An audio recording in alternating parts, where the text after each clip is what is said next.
नमस्कार दोस्तों, आपका स्वागत है मेरे चैनल एनसीईआरटी हिंदी ट्यूटर पे। तो इस वीडियो में हम पढ़ेंगे अध्याय 13 हुद हुद, जो कि दिया गया है कक्षा 4 के विषय हिंदी की किताब रिमझिम से। हम इस अध्याय को पढ़ेंगे और अंत में इसके प्रश्नोत्तर भी करेंगे।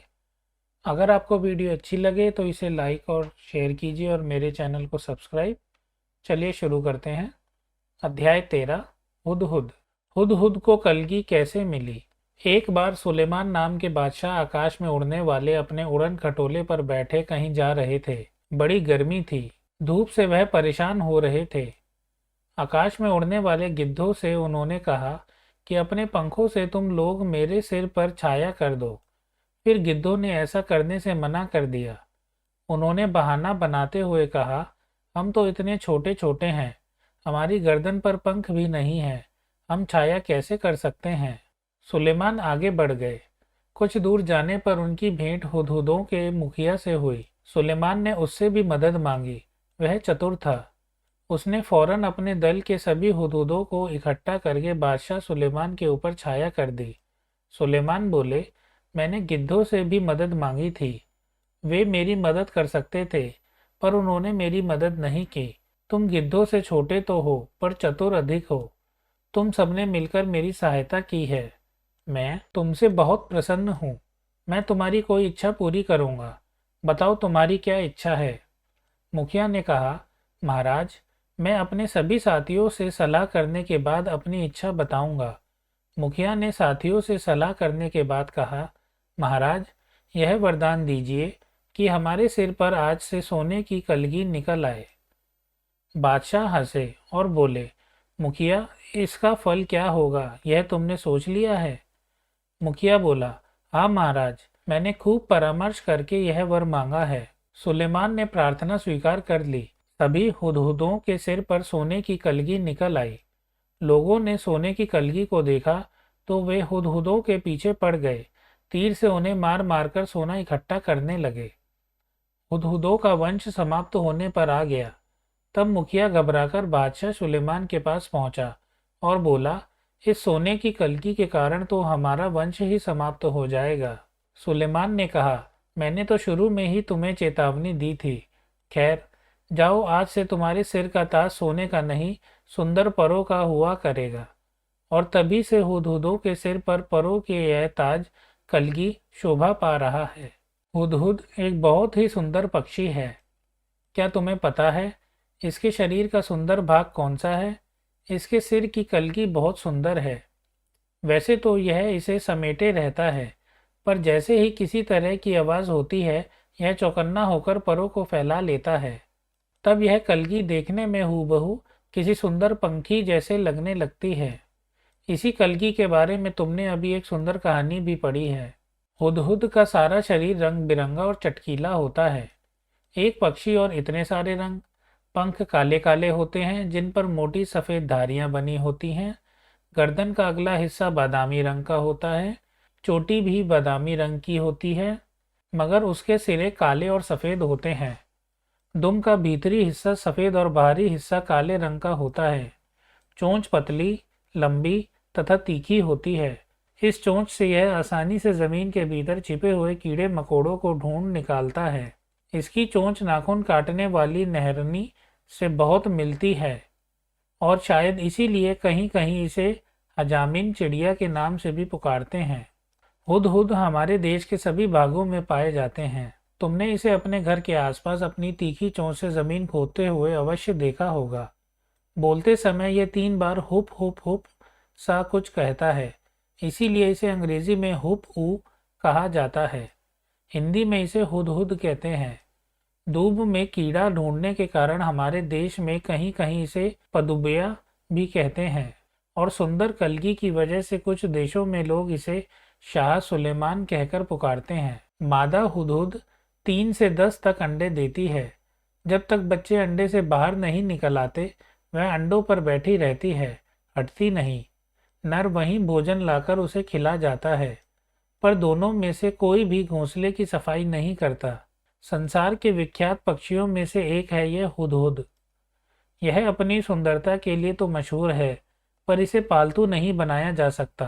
और ना ही इसकी बोली में मिठास है। तो दोस्तों हमारा अध्याय यहाँ समाप्त होता है। अब हम इसके कर लेते हैं शब्दार्थ। भेंट, मुलाकात, फौरन, तुरंत, उड़न खटोला, आकाश में उड़ने वाला खटोला, परामर्श, सलाह, वंश, कुल, खानदान, शोभा, सुंदरता, चौकन्ना, सतर्क, चटकीला, चटक रंग वाला, तीखी, नुकीली, विख्यात, प्रसिद्ध, मशहूर, प्रसिद्ध। तो दोस्तों अब इसके हम करते हैं प्रश्नोत्तर। तुम्हारी समझ।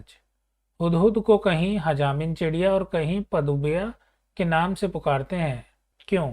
उत्तर, हुदहुद की चोंच नाखून काटने वाली नहरनी से बहुत मिलती है, इसीलिए कहीं कहीं इसे हजामिन चिड़िया के नाम से भी पुकारते हैं।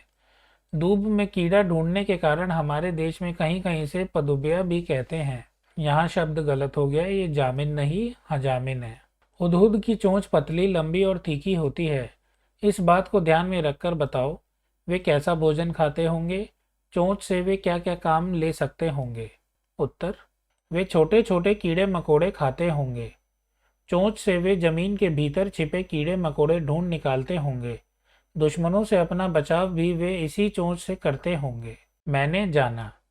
पाठ में से ऐसे शब्दों की सूची बनाओ जो पक्षियों के लिए इस्तेमाल होते हैं। जानती थी, पढ़कर मालूम हुआ, जानना चाहती हूँ, कैसे कहाँ से पता लगाऊंगी। उत्तर, जानती थी, चोंच, आँखें, अंडे, घोंसला, चहचहाना, पंख।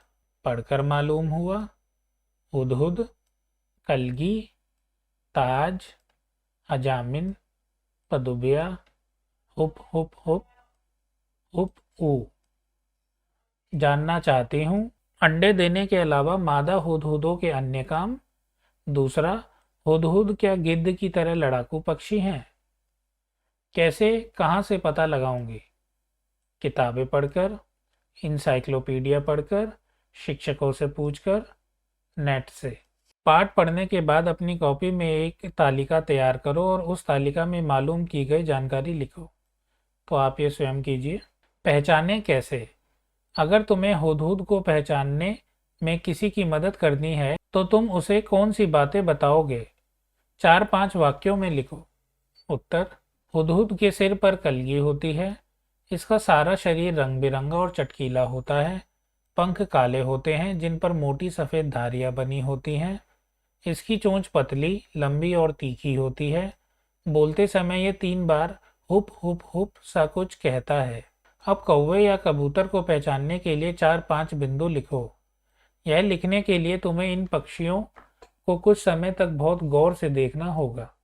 उत्तर, कौवे की पहचान ऐसे करेंगे। इसका पूरा शरीर काला होता है, इसकी चोंच काली, लंबी और नुकीली होती है, यह काँव काँव करता है, इसकी आवाज़ में मिठास नहीं होती। तरह तरह के नाम। तुम्हारे आसपास कौन कौन से पक्षी पाए जाते हैं, उनके नामों की सूची बनाओ। तुम्हारे और तुम्हारे दोस्तों के घर की भाषा में इन्हें क्या कहते हैं? जिन पक्षियों के नाम तुम्हें पता नहीं है उनके नाम तुम्हें पता करने होंगे। उत्तर, हमारे आसपास गौरैया, कबूतर, मैना, कौवा आदि पक्षी पाए जाते हैं। बातचीत। तुमने हुदहुद से जुड़ी एक कहानी पढ़ी है, उस कहानी को बातचीत के रूप में लिखो। नीचे हमने इस बातचीत को तुम्हारे लिए शुरू कर दिया है। शाह सुलेमान। अरे भाई गिद्ध, ज़रा मेरी बात तो सुनो। गिद्ध उड़ते उड़ते। कहिए मगर ज़रा जल्दी से। उत्तर, शाह सुलेमान, धूप से परेशान हो रहा हूँ मैं, तुम सब अपने पंखों से मेरे सिर पर छाया कर दो। गिद्ध, हम तो बहुत छोटे हैं और हमारी गर्दन पर पंख नहीं हैं, फिर हम छाया कैसे कर सकते हैं? अरे भाई हुदहुद, क्या तुम मेरे सिर के ऊपर छाया दे सकते हो? शाह सुलेमान ने कहा। हुदहुदों का मुखिया। क्यों नहीं महाराज, मैं अपने दल के सभी हुदहुदों को इकट्ठा करके लाता हूँ, सभी हुदहुद मिलकर बादशाह के सिर पर छाया करते हैं। शाह सुलेमान, खुश होकर, मैं तुम्हारी कोई इच्छा पूरी करूँगा, बताओ तुम्हारी क्या क्या इच्छा है? हुदहुदों का मुखिया, महाराज मैं अपने सभी साथियों से सलाह करने के बाद अपनी इच्छा बताऊंगा। शाह सुलेमान, ठीक है। हुदहुदों का मुखिया साथियों से सलाह करता है। हुदहुदों का मुखिया, महाराज यह वरदान दीजिए कि हमारे सिर पर आज से सोने की कलगी निकल आए। शाह सुलेमान, मुखिया इसका फल क्या होगा कि यह तुमने सोच लिया है? मुखिया, हाँ महाराज, मैंने खूब परामर्श करके यह वर मांगा है। शाह सुलेमान, फिर तो ठीक है, जो तुम चाहते हो वही होगा। जब लोग तीर से हुदूदों को मार कर सोना इकट्ठा करने लगे तो उनका मुखिया फिर शाह सुलेमान के पास आता है। मुखिया, महाराज इस सोने की कलगी के कारण तो हमारा वंश ही समाप्त हो जाएगा। शाह सुलेमान, मैंने तो शुरू में ही तुम्हें चेतावनी दी थी। खैर जाओ, आज से तुम्हारे सिर का ताज सोने का नहीं सुंदर परों का हुआ करेगा। मुखिया, बहुत अच्छा महाराज। रंगारंग, हुदहुद का सारा शरीर रंग बिरंगा और चटकीला होता है। हुदहुद का रंग चटकीला बताया गया है। रंग कैसे हैं यह बताने के लिए कुछ शब्दों का इस्तेमाल किया जा सकता है, जैसे फीके रंग, चटकीले रंग आदि। बताओ कि ऐसे रंग किन किन चीज़ों के होते हैं। रंग का नाम, इस रंग की चीज़ों के नाम। गहरा काला, छतरी, कोट, बाल। फीका हरा, बोतल। भड़कीला लाल, चुंदरी, पोशाक। सुनहरा पीला, अंगूठी, कंगन। यूनी ने आसमानी रंग की कमीज पहनी है। आसमानी रंग का नाम कैसे बना होगा, सोचो। ऐसे ही कुछ और रंगों के नाम लिखो जो किसी चीज़ के नाम पर पड़े हैं। उत्तर, नारंगी, नारंगी संतरा के नाम पर। बैंगनी, बैंगन के नाम पर। गुलाबी, गुलाब के नाम पर। जामुनी, जामुन के नाम पर। प्याजी, प्याज के नाम पर। शब्द एक, अर्थ अनेक। शाह की भेंट हुदूदों के मुखिया से हुई। मुझे मेरी बहन ने एक बहुत सुंदर भेंट दी। ऊपर वाले वाक्य में भेंट का मतलब मुलाकात से है, नीचे वाले वाक्य में उपहार से। तुम भी कोई ऐसे चार शब्द सोचो जिनके दो मतलब निकलते हों, उनका वाक्यों में प्रयोग करो। उत्तर, पत्र। कल मैंने अपने मित्र को एक पत्र अर्थात चिट्ठी लिखा। पूजा पाठ में आम पत्र अर्थात पत्ता का इस्तेमाल होता है। पर, पत्तियों के पर अर्थात पंख होते हैं। वह आया पर अर्थात किंतु, बोला कुछ नहीं। जल, मुझे एक गिलास जल चाहिए। देखो कहीं हाथ न जल जाए। फल, सेब एक बहुत पौष्टिक फल है। बुरे काम का फल बुरा ही होता है। नाम, हुदहुद एक बहुत ही सुंदर पक्षी है। हुदहुद और पक्षी दोनों को ही हम संज्ञा कहते हैं। अब नीचे दी गई तालिका को आगे बढ़ाओ। हुदहुद पक्षी, भारत देश, अनार फल। उत्तर, गंगा नदी, हिमालय पहाड़, दैनिक जागरण अखबार, महाभारत किताब, रविवार दिन।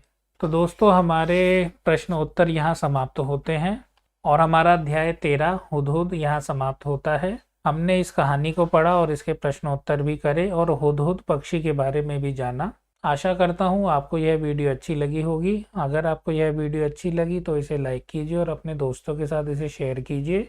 अगर आपने मेरा चैनल सब्सक्राइब नहीं किया तो इसे सब्सक्राइब कीजिए और बेल आइकन भी दबाइए ताकि नए वीडियोस की नोटिफिकेशन आपके पास पहुंच सकें। मिलते हैं नेक्स्ट वीडियो में एक नए चैप्टर के साथ। तब तक आप अपना ध्यान रखें और बड़ों का आदर करें। धन्यवाद।